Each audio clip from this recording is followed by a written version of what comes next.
সেনাবাহিনী কেন ব্যারাকে ফিরছে না এই প্রশ্নে অনেক ধরনের গুজব গুঞ্জন ছড়িয়ে পড়ছিল সামাজিক যোগাযোগ মাধ্যমে।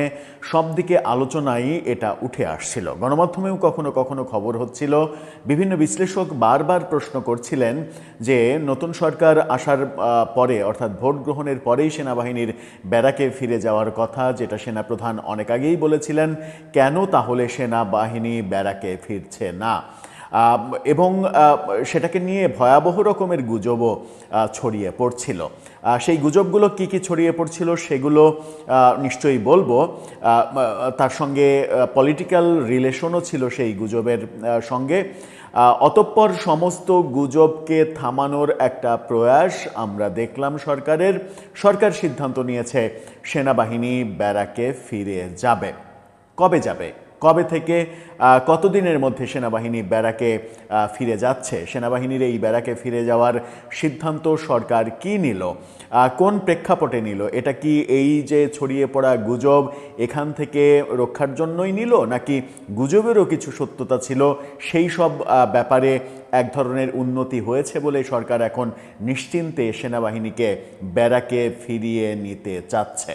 চলুন একটু আলোচনা করে বোঝার চেষ্টা করি এই ভিডিওতে। থাকবেন পলিটিক্স টিভি। দর্শক, বলছিলাম সরকার সেনাবাহিনীর ব্যারাকে ফিরিয়ে দেওয়ার কিংবা সেনাবাহিনী ব্যারাকে ফিরিয়ে যাবে এই সিদ্ধান্ত সরকার নিয়েছে।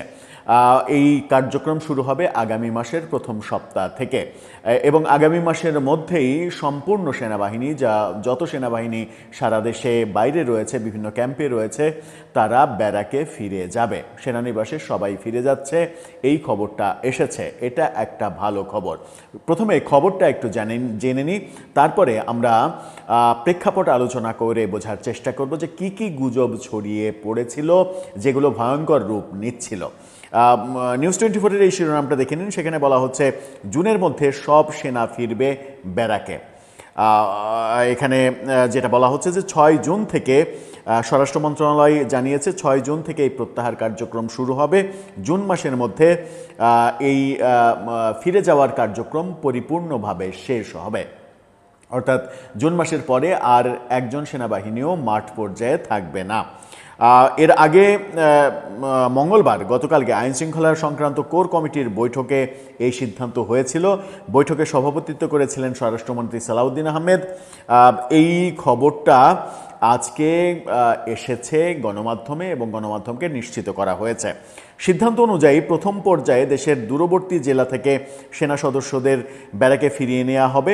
পরে ধাপে ধাপে বিভাগীয় শহর ও বড় জেলা থেকেও প্রত্যাহার করে নেওয়া হবে। অর্থাৎ প্রথমে যে প্রত্যন্ত অঞ্চলে রয়েছে তারা ব্যারাকে ফিরে যাবেন। 2024 সালের 19 জুলাই কারফিউ জারির পর তৎকালীন বাংলাদেশ আওয়ামী লীগ সরকার সেনাবাহিনী মোতায়েন করে।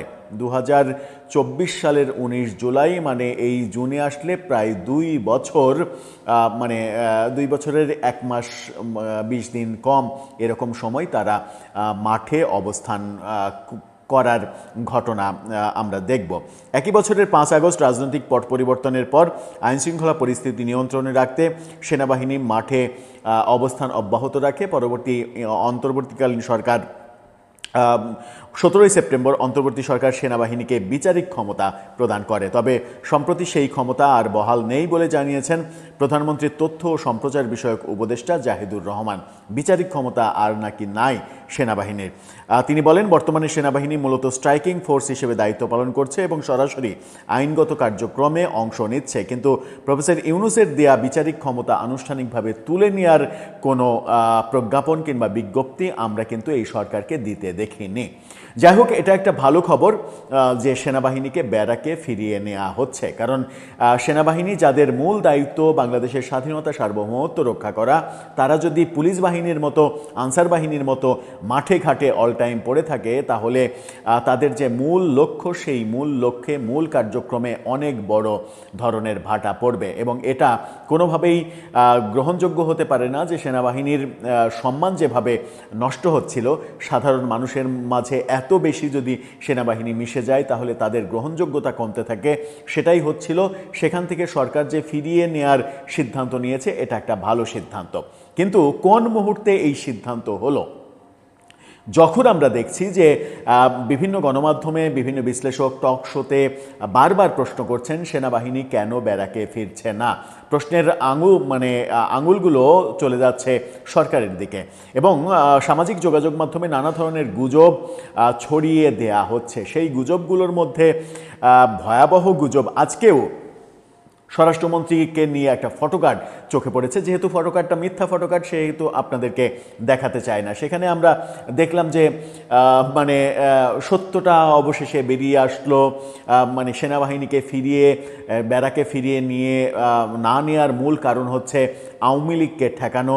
সেনাবাহিনীকে যদি ব্যারাকে ফিরিয়ে নেওয়া হয় তাহলে আওয়ামী লীগ খুব সহজেই ফিরে আসার চেষ্টা করবে এবং আওয়ামী লীগকে ফিরে আসার এই চেষ্টা রুখতে একমাত্র সেনাবাহিনী ছাড়া আর কেউ পারবে না। পুলিশের পক্ষে সম্ভব নয়, বিএনপিরও রাজনৈতিকভাবে সম্ভব নয়। এই কারণে আওয়ামী লীগকে ঠেকাতেই মূলত সেনাবাহিনীকে এখনও মাঠে রাখা হয়েছে এবং তাদেরকে ফিরিয়ে নেওয়া হবে না। এরকম গুজব কিন্তু ছড়িয়ে দেওয়া হয়েছে, যেটা সরকারের জন্য এবং একটা রাষ্ট্রের জন্য ভয়ঙ্কর একটা গুজব। কিন্তু এই গুজবগুলো আস্তে আস্তে সত্যে পরিণত হতো যদি এই ব্যারাকে ফিরিয়ে নেওয়ার সিদ্ধান্তটা আরও দেরিতে নেওয়া হতো। সরকার বুদ্ধিমানের কাজ করেছে, সেনাবাহিনী নিয়ে বিতর্ক যেন ছড়িয়ে না পড়ে। গতকালকেই আমরা দেখলাম সেনাপ্রধান মন্তব্য করছেন যে সেনাবাহিনী, জেলা প্রশাসক কিংবা বিভিন্ন সরকারের বিভিন্ন আইন শৃঙ্খলা রক্ষাকারী বাহিনী, প্রশাসন সবার সঙ্গে সমন্বয় করে কাজ করবে, সবাইকে সহযোগিতা করবে, এরকম বক্তব্য কিন্তু গতকালকেই আমরা সেনাপ্রধানের কাছ থেকে পেয়েছি এবং এমন বক্তব্যও তিনি দিয়েছেন, সেটা অবশ্য অনেক সমালোচনার জন্ম দিয়েছে। সেটা হচ্ছে যে 12ই ফেব্রুয়ারি নির্বাচনকে তিনি ইতিহাসের সবথেকে ভালো নির্বাচন, সবথেকে সুষ্ঠু নির্বাচন, গ্রহণযোগ্য নির্বাচন এভাবে আখ্যা দিয়েছেন। সেই যাই হোক, সেটা তার ব্যক্তিগত পর্যবেক্ষণ, তার পর্যবেক্ষণে এটা হতেই পারে। কিন্তু সেনাবাহিনী গতকালকে পর্যন্ত সেনাপ্রধান যেটা বলেছেন যে প্রশাসনের সঙ্গে সমন্বয় করে কাজ করবে, আজকের এই খবরটা নতুন মাত্রা যোগ করছে এবং গুজবগুলো, গুঞ্জনগুলো, আলোচনাগুলো অনেক বেশি ডালপালা মেলার আগেই যে এই সিদ্ধান্ত সরকার নিতে পারল, এটার জন্য তারা বাহুবা পেতেই পারে।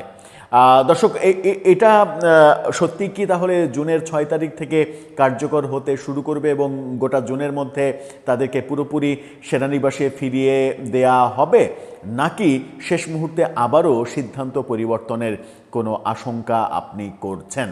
আপনার মতামত